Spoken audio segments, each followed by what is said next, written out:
Breakfast with Cobb Colvin. Trickstar Radio. Right then, 18 minutes past 8 here on Trickstar Radio. Sarah Zad joins me this morning. How are you doing? You all good? Yes, good, thanks. Good. Are you finding yourself a little bit more awake now? You've managed to settle into the room a little bit. Yeah, definitely. Which is good. That's what we like to hear. It's a very warm room. People don't realise how warm the room is. It is, but it's very refreshing after being in the rain. You know what? I find it the opposite. I find it to be absolutely the opposite. When I get in, it's raining outside, I'm like, whoa, I'm awake. And then I come in here and I'm like, oh, no, I like it. It turns into almost like a sauna. Anyway, let's look at a couple of things we've got going on. So, obviously, we're here today primarily to talk about the event Women in Bass, which is taking place on...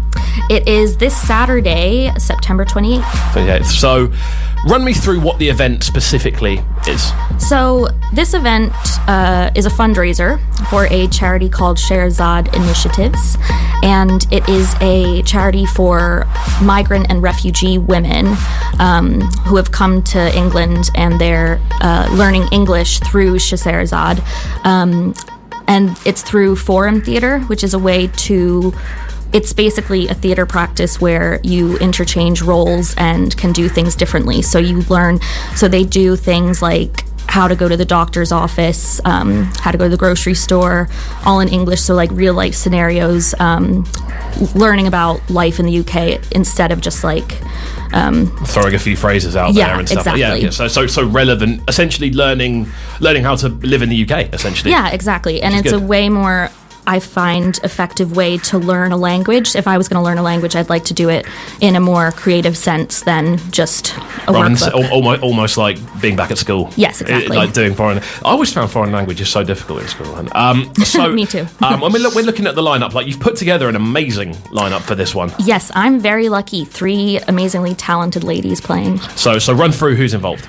So the ladies involved are Rags, dubstep legend even, Sherry S., who is a Fabric resident now, and Scar Dougie, who is an amazing global DJs all over London and the world. So listening through those names there, you've got a real kind of varied take on it. Yes. Like it's not like one sort of thing. It pretty much encompasses the entirety of the kind of the newly formed kind of bass music bracket. Yeah. Because bass music as a term was not around like 4 or 5 years ago. I'm so glad that it is a term, because when I used to do events, people would be like, oh, it's a dubstep event. And I'd be like, well, yes, but there's also garage and jungle and this and that, because I love all bass music, so it's nice that there's this umbrella term now. where it does kind of... It's weird, it's ironic, because bass music seems to cover everything except drum and bass.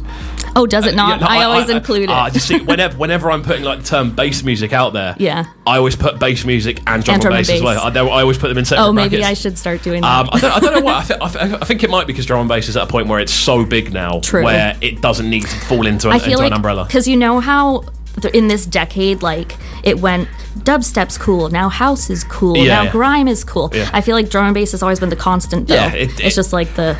if you walk around Brighton on pretty much any given Saturday or Sunday or any day of the week, to be honest with you, I guarantee you'll see 5 or 6 Brighton Loves Jungle t-shirts. Really? It's just a thing down here, and I think it's just such a constant. I think the drum and bass fan base as well are just so loyal. Yeah, it's so true. They love what they love. You know what I mean? So moving kind of forward then. So in regards to putting together the lineup, how did you choose? Was this like the original 3 people you went to, or? Well, actually, yes.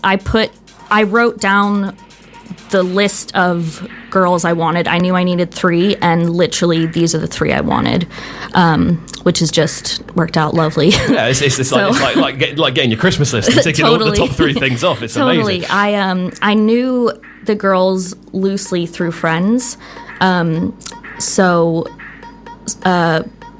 one of them reached out to me, and then I reached out to the other 2, and I'm very lucky to have all of them. I think it's an amazing lineup, and it's the sort of lineup that would do very well outside of a kind of charity-based event. It's the sort of lineup that you could see and be like, wow, that's a top lineup.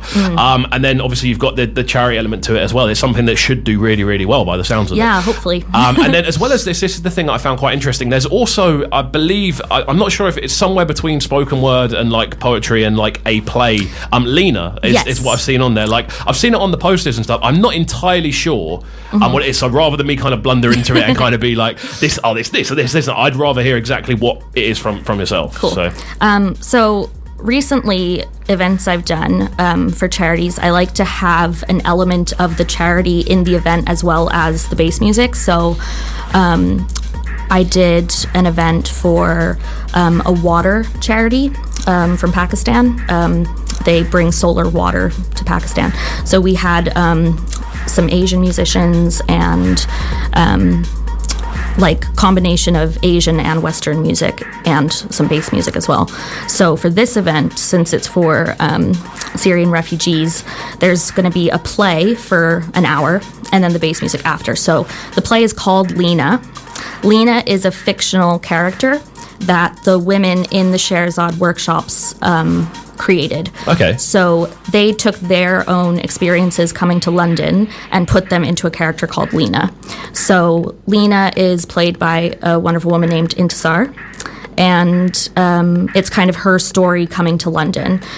So the plays, it's only, I'd say it's about 20 minutes long. So it's they perform the play, and then for the second half, the audience, they perform it again, and the audience can yell stop and go in as one of the characters and say what they think they should have said or what so it's proper interactive. Yeah, it's very interactive. So it's like almost like a live learning experience more than exactly. anything. That's an amazing concept, because when you 9 times out of 10 in those sort of scenarios, you'd find it's like, well, I don't really know what's supposed to happen there. That's it, and exactly. you actually get the clarity, and then you have it obviously opens up the idea of discussion. It opens up the idea of people understand, even empathy to a certain extent. Yeah. You get like both sides of the coin. But it sounds amazing. The whole layout of the event sounds amazing, and it's definitely something that I'd recommend for people to get down to. So where's it being held?